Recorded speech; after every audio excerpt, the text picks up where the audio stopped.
church, we are living in a very stressful and troubled time, right? Coronavirus pandemic has truly shaken the world upside down and inside out. Our daily lives have been affected for sure and interfered. We are currently under this movement restriction, a term which has been unknown and alien to many of us, including myself. It seems like we are restricted by certain laws we are not used to. Our freedom, it seems, has been taken away from us. This annoying virus has messed up our world and lifestyle. Can you imagine schools, colleges, church meetings, businesses, workplaces, and worst of all, food outlets have been shut down? There are no more teh tarik nights or Starbucks or McD's. Can you imagine our favorite siobak is not available for us to eat? Many might experience financial crisis, if not food crisis. We can't travel within our country without obtaining a police permit. We had such freedom from traveling from one state to another, but now we need to get a police permit. What a traumatic experience for many of us. What a tragedy. Definitely we are troubled and downcast by it all. Some of us have even gone into isolation. Christians all over the world are being challenged in our faith. We are all in the same boat, guys, experiencing the same sense of uncertainties, anxieties, trouble, frustration, and so forth. The question is today, how should we respond to the current pandemic? The church therefore is coming up with a series of encouraging messages for the next few days. We hope it will bring hope in the midst of the chaos we are facing. So today's topic is overcoming trouble. Jesus gave us many promises and assurance in the Bible. One of it is in John 16:33. Here on earth you will have many trials and sorrow. In another version it says trouble. This doesn't sound like a very encouraging and positive promise, right? But it is one of his assurance of things to come in life. And whatever Jesus says will come to pass, right? So one of his promise is we will face trials. But he continues to say, but take heart, because I have overcome the world. What it means is we can take courage and comfort knowing because he has overcome, so can we. Jesus was not defeated by troubles in life, but he continually lived an overcoming life through it all. The same resurrection power that raised Jesus from the dead is within us. Thus, we too can overcome the troubles in our lives through him.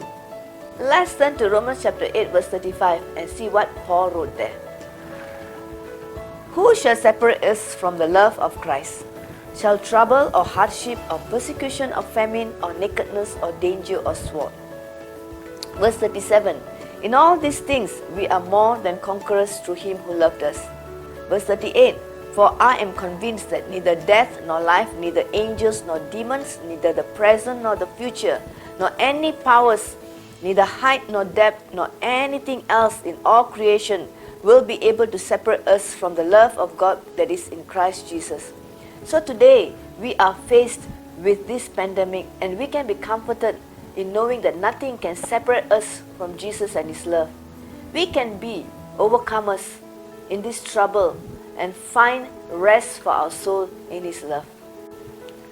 So, how can we overcome troubles? Firstly, I believe we need to change our focus. Instead of allowing our hearts to be troubled by the news and social media, why don't we take time to focus on the Lord and his word? Colossians 3:2 says, set your mind on things above, not on things on the earth. Yes, we are living on the earth, but we can choose to set our focus and thoughts on him and his word. We have heard the saying, what we feed upon grows, while what we starve will die and wither. If we feed and meditate on his word daily, ultimately our focus will be upon our great and mighty God. His words can calm troubled hearts. Let's cut down strolling down through our social media, which triggers panic, hopelessness, frustration, and so forth. Let's be wise on what we focus upon. Secondly, let's change our perspective. Instead of grumbling and murmuring, why not we turn to the Lord and ask Him, God, what are you teaching me through all this?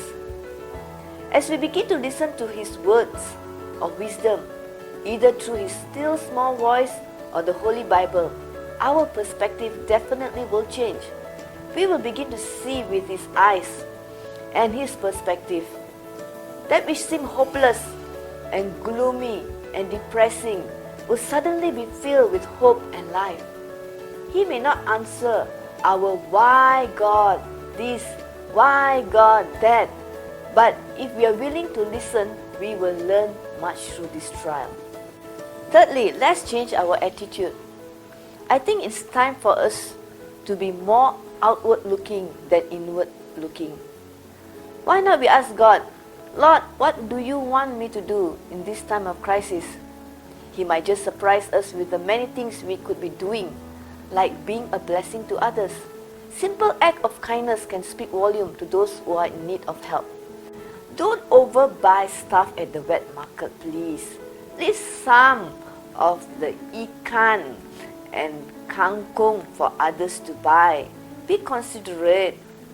If you do not know what to do with your time, why not pray for the sick, the medical reps, the church, the nations as a whole? Let's make our lives count for Jesus for such a time as this. Finally, I leave this with you. Jesus in John chapter 14 verse 1, He said, don't let your hearts be troubled. Trust in God and trust also in me. That's it for today, guys.